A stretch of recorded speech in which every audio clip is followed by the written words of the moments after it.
नमस्कार शेतकरी मित्रांनो, कृषी कल्याण YouTube चॅनल मध्ये सर्व शेतकरी बांधवांचा हार्दिक स्वागत आहे। सर्व शेतकरी बांधवांना एकच विनंती आहे, या साइडला दिसत असलेल्या काळ्या बटनावरती क्लिक करा, जेणेकरून तुम्ही आम्हाला सबस्क्राइब कराल। आणि तुम्ही जर आम्हाला सबस्क्राइब केलं तर शेती संबंधित असेच नवनवीन व्हिडिओ तुम्हाला आमचे सर्वप्रथम पाहायला भेटतील।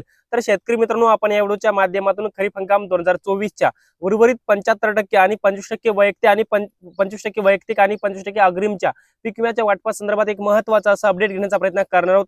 कोण्या जिल्ह्यामध्ये आता 75% पीक विमा मिळणार, किती शेतकऱ्यांना मिळणार, त्या जिल्ह्यातील एकूण किती शेतकरी पात्र आहेत, या संदर्भात संपूर्ण राज्यातल्या 34 जिल्ह्याची माहिती, कोण्या विमा कंपनीच्या माध्यमातून आता कोणकोणत्या जिल्ह्यामध्ये पीक विम्याचं वाटप होणार, याही संदर्भात संपूर्ण महत्त्वाचा अपडेट घेण्याचा प्रयत्न करणार आहोत।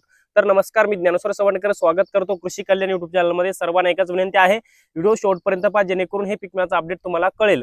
तर मित्रांनो, चला तर व्हिडिओला सुरुवात करूया। तर शेतकरी मित्रांनो, सर्वप्रथम 34 जिल्ह्याची यादी बघण्याचा प्रयत्न करणार आहोत। कोण्या जिल्ह्यातील किती शेतकरी पात्र आहेत, नंतर तो 25% आणि 75% पीक विम्याच्या वाटपा संदर्भात नंतर बोलण्याचा प्रयत्न करणार आहोत। त्यामध्ये मित्रांनो, पहिला जिल्हा आहे अहमदनगर, म्हणजेच पुण्यश्लोक अहिल्यानगर। या जिल्ह्यातील जवळपास 80,445 शेतकरी आहेत। दुसरा जिल्हा आहे नाशिक, नाशिक जिल्ह्यातील 81,590 शेतकरी आहेत। तिसरा जिल्हा आहे चंद्रपूर, चंद्रपूर जिल्ह्यातील 9,625 शेतकरी आहेत। चौथा जिल्हा आहे कोल्हापूर, कोल्हापूर जिल्ह्यातील 1,038 शेतकरी आहेत। पाचवा जिल्हा आहे जालना, जालना जिल्ह्यातील 3,70,625 शेतकरी आहेत। सहावा जिल्हा आहे गोंदिया, गोंदिया जिल्ह्यातील 916 शेतकरी आहेत। सातवा जिल्हा आहे सोलापूर, सोलापूर जिल्ह्यातील 1,82,534 शेतकरी आहेत। या शेतकऱ्यांना 280 कोटी रुपयाची रक्कम जवळपास वाटप झालेली आहे। याचबरोबर आठवा जिल्हा आहे जळगाव, जळगाव जिल्ह्यातील जवळपास 16,923 शेतकरी आहेत। पुढचा जिल्हा सातारा, सातारा जिल्ह्यातील 40,406 शेतकरी आहेत। याचबरोबर 10वा जिल्हा छत्रपती संभाजीनगर, या जिल्ह्यातील 2,01,258 शेतकरी आहेत। 11वा जिल्हा आहे पालघर, पालघर जिल्ह्यातील 170 शेतकरी आहेत। याचबरोबर 12वा जिल्हा आहे रायगड, रायगड जिल्ह्यातील 109 शेतकरी आहेत। 13वा जिल्हा आहे वाशिम, वाशिम जिल्ह्यातील जवळपास 45,000 शेतकऱ्यांचा समावेश याच्यामध्ये आहे। 14वा जिल्हा आहे बुलढाणा, बुलढाणा जिल्ह्यातील 2,35,751 शेतकरी आहेत। याचबरोबर 15वा जिल्हा आहे नंदुरबार, नंदुरबार जिल्ह्यातील 4,716 शेतकरी आहेत। 16वा जिल्हा आहे सांगली, सांगली जिल्ह्यातील जवळपास 98,372 शेतकरी आहेत। 17वा जिल्हा आहे यवतमाळ, यवतमाळ जिल्ह्यातील 3,94,660 शेतकरी आहेत। 18वा जिल्हा आहे अमरावती, अमरावती जिल्ह्यातील जवळपास 25,000 शेतकरी आहेत। याच्यामध्ये संख्या वाढण्याची शक्यता आहे। त्यानंतर 19वा जिल्हा आहे गडचिरोली जिल्हा, गडचिरोली जिल्ह्यातील 4,099 शेतकरी आहेत। 20वा जिल्हा आहे धाराशिव, धाराशिव जिल्ह्यातील जवळपास 4,98,720 शेतकरी आहेत। 21वा जिल्हा आहे लातूर, लातूर जिल्ह्यातील 2,41,535 शेतकरी आहेत। 22वा जिल्हा आहे परभणी, परभणी जिल्ह्यातील 4,41,970 शेतकरी आहेत। याचबरोबर 23वा जिल्हा आहे वर्धा, वर्धा जिल्ह्यातील 17,397 शेतकरी आहेत। 24वा जिल्हा आहे नागपूर, नागपूर जिल्ह्यातील जवळपास 63,422 शेतकरी आहेत। याचबरोबर 25वा जिल्हा आहे हिंगोली, हिंगोली जिल्ह्यातील 4,47,842 शेतकरी आहेत। याचबरोबर 26वा जिल्हा आहे अकोला, अकोला जिल्ह्यातील जवळपास 1,724 शेतकरी आहेत। 27वा जिल्हा आहे धुळे, धुळे जिल्ह्यातील 32,031 शेतकरी आहेत। 28वा जिल्हा आहे पुणे, पुणे जिल्ह्यातील 2,434 शेतकरी आहेत। याचबरोबर 29वा जिल्हा आहे ठाणे, ठाणे जिल्ह्यातील 4,301 शेतकरी आहेत।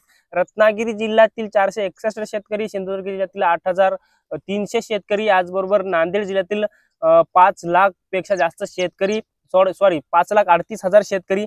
याचबरोबर शेवटचा जिल्हा बीड, बीड जिल्ह्यातील बीड जिल्ह्यातील 7,70,574 शेतकरी। अशा प्रकारे राज्यातल्या 33 जिल्ह्याची पात्र शेतकरी संख्या मी तुम्हाला सांगण्याचा प्रयत्न केला। आता कोण्या विमा कंपनीच्या माध्यमातून कोण्या जिल्ह्यामध्ये 75% पीक विमा वाटप होणार, याची थोडक्यात माहिती घेण्याचा प्रयत्न करणार आहोत। तर मित्रांनो, याच्यामध्ये आपण जर पाहायला गेलं, सर्वप्रथम विमा कंपनी आहे oriental general insurance company limited. या विमा कंपनीच्या माध्यमातून नाशिक, जळगाव, अहमदनगर, सोलापूर आणि सातारा या 5 ते 6 जिल्ह्यामध्ये मोठ्या प्रमाणामध्ये पीक विमा वाटप झाला। परंतु 75% पीक विमा नाशिक, अहमदनगर आणि सोलापूर या 3 जिल्ह्यातील शेतकऱ्यांचं कॅल्क्युलेशन पूर्ण झालेलं आहे। त्यामुळे नाशिक, अहमदनगर, सोलापूर या 3 जिल्ह्यामध्ये 75% पीक विमा वाटपाचा मार्ग मोकळा झालेला आहे आणि वाटप होण्याची शक्यता आहे येणाऱ्या काही दिवसामध्ये. ज्या ज्या शेतकऱ्यांचा यील्ड बेसचा पीक विमा मंजूर आहे त्या शेतकऱ्यांच्या बँक खात्यामध्ये हा पीक विमा जमा होणार आहे. नाशिक, अहमदनगर आणि सोलापूर जिल्ह्यामध्ये मिळण्याची शक्यता आहे. यानंतर मित्रांनो दुसरी विमा कंपनी आहे भारतीय कृषी विमा कंपनी. या विमा कंपनीच्या माध्यमातून बीड, बुलढाणा आणि वाशिम या 3 जिल्ह्यामध्ये 75% पीक विमा मिळण्याची शक्यता आहे. या 3 जिल्ह्यातील शेतकऱ्यांचं यील्ड बेसचं म्हणजे उर्वरित 75% पीक विम्याचं कॅल्क्युलेशन हे पूर्ण झालेलं आहे. त्यामुळे या बीड, बुलढाणा, वाशिम जिल्ह्यामध्ये 75% पीक विमा मिळण्याची शक्यता आहे.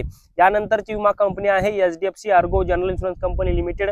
मित्रांनो, HDFC कंपनीच्या माध्यमातून हिंगोली, अकोला, धुळे, पुणे आणि धाराशिव जिल्ह्यामध्ये पीक विमा मोठ्या प्रमाणामध्ये 25% वैयक्तिक असेल किंवा अग्रिम असेल वाटप झाला. यानंतर हिंगोली जिल्ह्यामध्ये 10 ते 12 कोटीचा 75% पीक विमा मिळण्याची शक्यता आहे.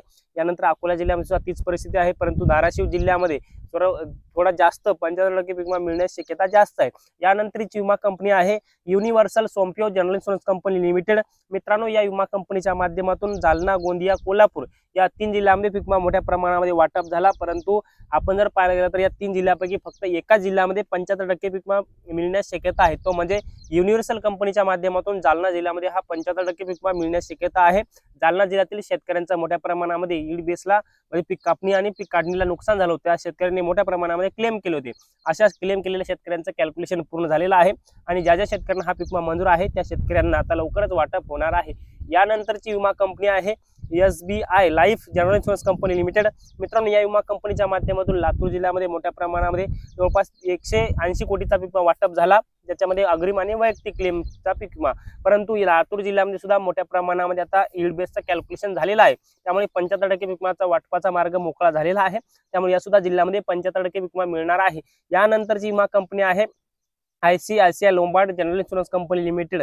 या विमा कंपनीच्या माध्यमातून परभणी, वर्धा, नागपूर या 3 जिल्ह्यामध्ये पीक विमा वाटप झाला. परंतु आता या विमा कंपनीच्या माध्यमातून परभणी जिल्ह्यामध्ये 75% पीक विमाचं कॅल्क्युलेशन पूर्ण झालेलं आहे. त्यामुळे 75% पीक विमा या जिल्ह्यामध्ये वाटप होणार आहे.